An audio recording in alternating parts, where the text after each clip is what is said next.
Success is the ability to go from failure to failure to failure without a loss of enthusiasm. When you can go from failure to failure to failure without losing your passion, you're really onto something. But that's going to be up to you, because there's not going to be anybody there to encourage you, to coach you, to push you on. You have to do it yourself.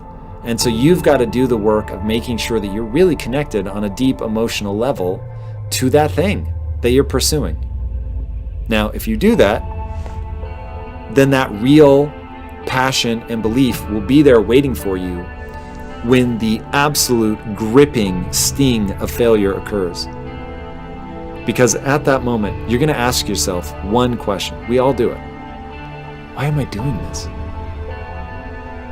And if you don't have a compelling answer, you will quit. But if you have a compelling answer, and you really are passionate about this thing, then it's just about self-soothing and recognizing that failure is part of the game. And so we pick ourselves up, square ourselves off, and get moving again. And that is the only way to succeed. Failure is a key part of the process of progress. So I think a key insight that will help is that if you want to achieve anything significant in your life, you have to understand that it's a game of attrition. What do I mean by that? Most people quit. It isn't that the people that end up winning never failed. It's that they didn't quit when they failed. Now, why do people quit when they fail? It isn't because they lose money.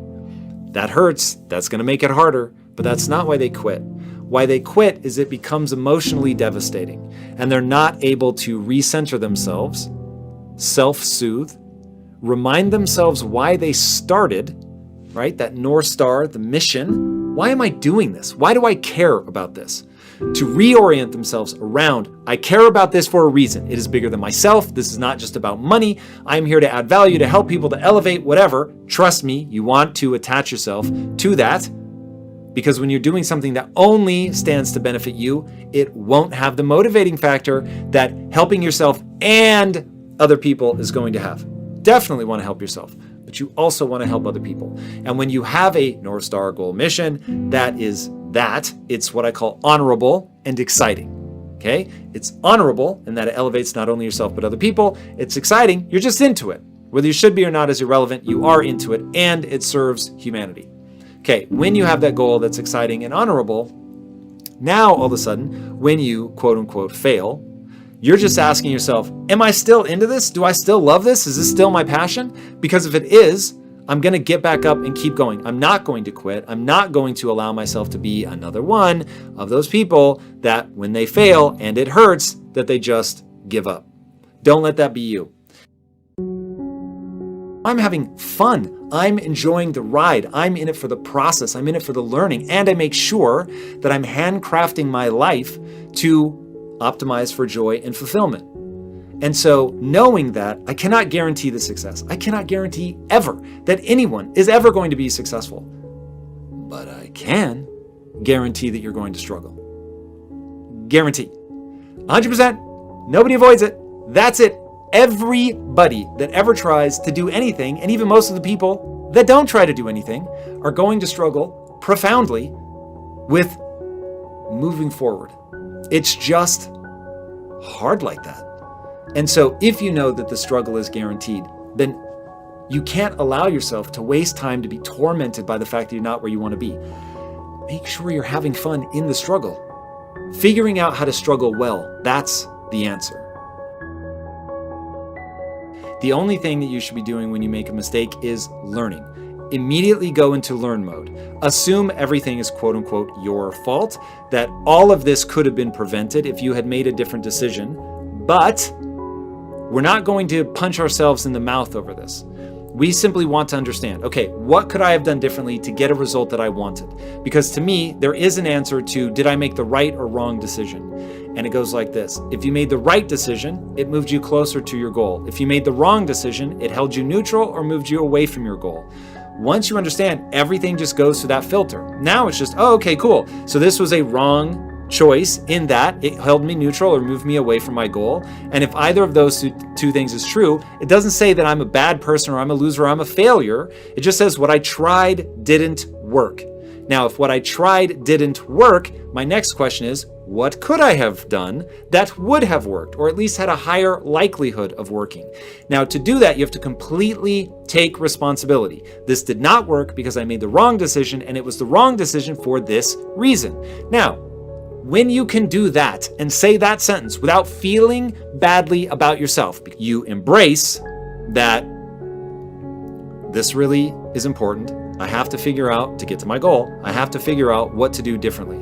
So by owning it, you keep the control, you recognize that you can do something different, and then it's just all about figuring out what that next thing is. You can get better at anything at any time. So putting time and energy into getting better at something will reward you with actual skill set, and skill set has utility. Now, if you believe that and you think of yourself as the learner, as you encounter a limiting belief, I can never do that, I'm not a good dancer, I can't sing, whatever the thing is that you tell yourself, then it just becomes a question of, well, if I know that I can get better at anything, the question is, do I want to put time into getting better at this thing? And if I don't want to spend time getting better at this thing, then don't BS myself. Don't say I'm just not good at that. Just say, I don't care enough about that thing to want to put in the energy to try and get better. The only thing that makes sense is to only do and believe that which moves you towards your goals. So even if it were true that you are worth less, it doesn't help you get towards your goal to believe that.